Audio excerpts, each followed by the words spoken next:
Nabi bersabda, sesungguhnya Allah memalingkan wajah ataupun Allah enggan memandang seorang isteri yang tidak berterima kasih kepada suami dan dia tidak memerlukan suaminya. Allahu Akbar. Ini ujian bagi wanita hari ini yang berkejaya contohnya. Wanita yang berdikari contohnya. Sampai peringkat dia kata, terkeluar pada mulut dia, dia kata, saya ni suami ada ke tak ada sama je Ustazah. Sebab semua saya tanggung. Saya sebenarnya tak perlu pun ada suami. Suami saya macam tak berfungsi pun Ustazah. Allahu Akbar, Masya Allah. Sebab apa? Inilah ujian bagi wanita. Itu masih ada suami tu.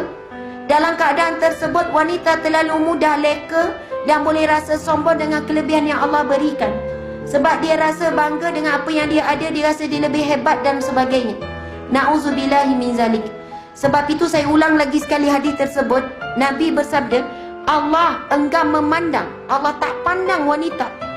Maksudnya di padang mahsyar telah Allah memalingkan wajah. Allah benci kepada wanita yang tidak berterima kasih kepada suaminya dan juga tidak merasakan keperluan kepada suaminya, sampai dia buat tak endah dan sebagainya, ataupun terkeluar kata-kata seumpama tadi. Jadi subhanallah, dengan adanya suami, kita menjadikan, Allah menjadikan kita suami itu laluan kita ke syurga. Iaitu antaranya dapat redha suami. Yang kedua, pahala sabar dengan suami, pahala mendoakan suami.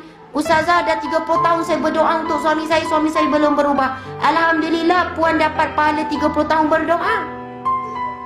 Kalau hari ini berdoa, esok terus makbul, puan doa tak lagi. Tak adalah Ustazah, dah dapat. Maksudnya, kadang-kadang mungkin kita ingat dengan cara itulah kita dapat nikmat Allah. Bila Allah makbulkan doa kita, rupanya nikmat yang lebih besar yang Allah beri hasil daripada doa yang tertangguh. Bila ada suami, ada seseorang yang selalu kita istiqamah berdoa. Sebab dia orang yang paling dekat dengan kita dan hidup kita sangat terkesan dengannya. Tapi kalau orang luar, kita mungkin berdoa masa kita tengok sekali tu je lah. Tapi sebab dia adalah housemate dan juga roommate, kan rakan serumah, rakan sebilik kita, jadi rapat sangat dengan kita, sangat terkesan hidup kita dengan dia.